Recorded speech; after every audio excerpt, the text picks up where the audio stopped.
నమస్తే, జర్నలిస్ట్ మీ కేఎంఆర్. ఆంధ్రప్రదేశ్లో 2024 ఎన్నికల్లో అధికారంలోకి టీడీపీ కూటమి అధికారంలోకి వచ్చింది. వైఎస్ఆర్సీపీ ప్రతిపక్షంలో ఉంది. మరి ప్రతిపక్షంలో 11 సీట్లకి పరిమితమైన వైఎస్ఆర్సీపీ, మరి ఆ పార్టీ వైఎస్ఆర్సీపీ పార్టీ అధినేత మాజీ ముఖ్యమంత్రి వైఎస్ జగన్మోహన్ రెడ్డి గారు అసెంబ్లీకి కూడా రారు, అసెంబ్లీకి తక్కువ సీట్లతో రావడం జగన్మోహన్ రెడ్డి గారికి మనస్సు అంగీకరించడం లేదని, లేకపోతే ముఖం చెల్లట్లేదని రకరకాల భావాలు తెలుగుదేశం పార్టీ నాయకులు కానీ అదేవిధంగా ఆంధ్ర రాష్ట్రంలో ప్రతి ఒక్కరు కూడా భావించారు. ఎందుకంటే జగన్ గారికి ఉన్న మనస్తత్వాన్ని బట్టి మరి ఆయన తక్కువ సీట్లతో కొంత అవమానకరంగా భావించి రారా అనేది రకరకాల అంచనాలు వేస్తే, అందరు అంచనాలను తలకిందులు చేస్తూ ప్రజాస్వామ్యంలో ఒక ప్రజాప్రతినిధి ప్రజలు ఇచ్చిన తీర్పుని శిరసా వహిస్తూ ఏవైతే ప్రజల కోసం చట్టాలు చేయవలసిన శాసనసభలో మరొక శాసనసభ్యుడిగా, అంటే ఆ పార్టీ 150 సీట్లు గెలిచిన వైఎస్ఆర్సీపీ ఇవాళ 11 సీట్లకే పరిమితం అయినప్పటికీ కూడా ఎక్కడా కూడా వెనక్కి తగ్గకుండా ప్రజాస్వామ్య పద్ధతిలో ప్రజల తీర్పుని గౌరవిస్తూ ప్రజలు ఇచ్చిన ఆకాంక్షలకు అనుగుణంగా చట్టాలు చేయవలసిన శాసనసభకు వెళ్ళి తన వాణిని గళాన్ని విప్పాలని వైఎస్ జగన్మోహన్ రెడ్డి గారు భావించి మరి వాళ్ళ శాసనసభ రావడమే ఒక రాజకీయ పరిణితి, రాజకీయ పరిజ్ఞానం, రాజకీయ విజ్ఞత కలిగిన వ్యవహారంగా భావించాలి. జగన్మోహన్ రెడ్డి గారు ఈరోజు వ్యవహరించిన తీరు వేళ చాలామంది జగన్ గారు అసెంబ్లీకి రారు అని తెలుగుదేశం పార్టీ సంబంధించిన మొత్తం ఎమ్మెల్యేలు రోజు ప్రెస్ మీట్లు పెట్టి గొడవ పెట్టేవారు. మిగిలిన రాజకీయ పార్టీలతో పాటు ఈ సమాజాన్ని దగ్గరగా చూస్తున్న మేధావర్గం కూడా జగన్ గారు అసెంబ్లీకి రాడు, ఇంకా ఇలాగే బయట రాష్ట్రంలో పార్టీ పరంగా తిరుగుతాడు తప్ప అసెంబ్లీకి వెళ్ళని చెప్పి ప్రచారం చేస్తే అవన్నీ కూడా పటాపంచలు చేశాడు జగన్మోహన్ రెడ్డి గారు. తనకున్న రాజకీయ అనుభవం, ఒక ముఖ్యమంత్రికి 5 సంవత్సరాలు, ప్రతిపక్ష నాయకుడికి 5 సంవత్సరాలు, మరి పార్లమెంట్ సభ్యుడిగా పనిచేశాడు, ఎమ్మెల్యేగా పనిచేశాడు, మళ్ళీ వాళ్ళ ముఖ్యమంత్రి అయ్యి ఇప్పుడు మాజీ ముఖ్యమంత్రి అయ్యాడు, ప్రతిపక్ష నాయకుడు అయ్యాడు. ఇంత రాజకీయ అవగాహనాన్ని ఆకలింపు చేసుకుని మరి వాళ్ళ పవిత్రమైన శాసనసభ అసెంబ్లీకి ఓటమి పక్కన పెట్టి ప్రజలు ఇచ్చిన తీర్పుని శిరసా వహించాలని సదుద్దేశంతో ఇవాళ అసెంబ్లీకి జగన్మోహన్ రెడ్డి గారు రావడమే ఇవాళ ఆంధ్ర రాష్ట్రంలో చర్చకి దారితీస్తుంది.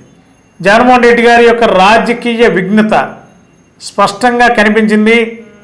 రాజకీయ నాయకులకు ఉండాల్సిన లక్షణాలు పూర్తిగా జగన్మోహన్ రెడ్డి గారి దగ్గర ఉన్నాయి. కాబట్టి ప్రజాస్వామ్యాన్ని గౌరవించాలనే నినాదంలో, లేకపోతే ఈ రాజ్యాంగాన్ని గౌరవించాలని ఏమైతే రాజ్యాంగం చెప్తుందో దానికి అనుగుణంగానే వైఎస్ జగన్మోహన్ రెడ్డి గారు ఇవాళ గౌరవంగా శాసనసభకు రావడమే ఇవాళ రాజకీయ పరిణితికి జగన్మోహన్ రెడ్డి గారు అద్దం పడుతున్నారనేది స్పష్టమవుతుంది. ఇది ఒక మంచి సమాజానికి మంచి మెసేజ్ అవుతుంది. ఇవాళ జగన్ గారు అసెంబ్లీకి రావడనే చర్చకిను, అసెంబ్లీకి రావడం జగన్ గారు రావడం అనేది వాళ్ళు పెద్ద చర్చకి దారితీస్తుంది. మరి వాళ్ళ ఆయన విఘ్నత, ప్రజా సమస్యలపై శాసనసభలోనూ ప్రతిఘటిస్తా, ప్రజల దగ్గరికి ప్రతిఘటిస్తా అనే నినాదాన్ని ఎంచుకున్న జగన్మోహన్ రెడ్డి గారు ఇక జగన్మోహన్ రెడ్డి గారి యొక్క రూటే సపరేట్ అన్నట్టుగా రూట్ మార్చుకున్నారు. ఇక ప్రభుత్వం పైన దండెత్తే కార్యక్రమానికి శ్రీకారం చుట్టారు. అది ప్రజల దగ్గర, లేకపోతే అసెంబ్లీలోనా, లేకపోతే ఎక్కడ అనే దానికంటే ఎక్కడైనా సరే జగన్మోహన్ రెడ్డి గారు వైఎస్ఆర్సీపీ ప్రజల తరఫున తన వాణి వినిపిస్తాడనే దానికి ఇవాళ అసెంబ్లీకి రావడమే దానికి ఉదాహరణగా భావించాలి. ఏదేమైనా ఇవాళ జగన్మోహన్ రెడ్డి గారు రాజకీయ పరిజ్ఞానంతో, రాజకీయ విజ్ఞత వ్యవహరించిన తీరు ఆంధ్రప్రదేశ్ నుంచి, ప్రతిపక్ష పార్టీల నుంచే కాదు అధికార పార్టీ నుండి కూడా ప్రశంసలు అందించే అవసరం ప్రతి ఒక్కరిలో ఉందనేది స్పష్టమవుతుంది. గత 20 సంవత్సరాలుగా దంత సమస్యలతో పాటు దవడ మరియు ముఖ సంబంధ సమస్యలకు చక్కని చికిత్సలు అందిస్తున్న శ్రీ రామకృష్ణ దంత వైద్యశాల, నరసింహారావుపేట, ఏలూరు.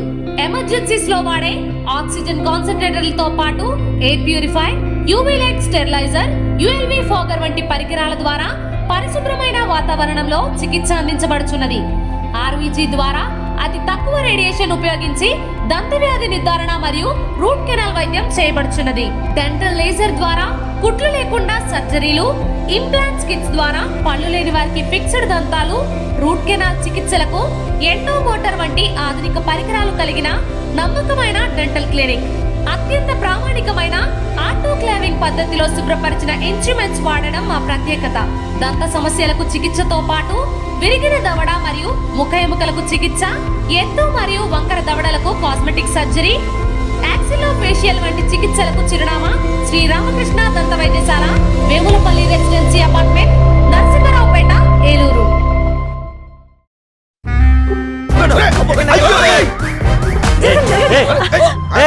ఏంది మామ, ఒక సీటు కూడా ఖాళీ లేదు. వీళ్ళందరినీ మాయం చేసి మ్యాజిక్ ఉంటే బాగున్నావు. నా దగ్గర కేజీ మ్యాజిక్ ఉంది. జీవి మాల్లో ఆషాఢం కేజీ సేల్. జీవి మాల్ ఆషాఢంలో కేజీ సేల్ అంట. మహిళలకు షాపింగ్ తో మగాళ్ళకి సీట్లు ఫ్రీ అయినరా. ఏవండి, జీవి మాల్కి వచ్చేయండి షాపింగ్ బ్యాగులు మోయడానికి. జీవి మాల్ చలో చలో కిలో కిలో.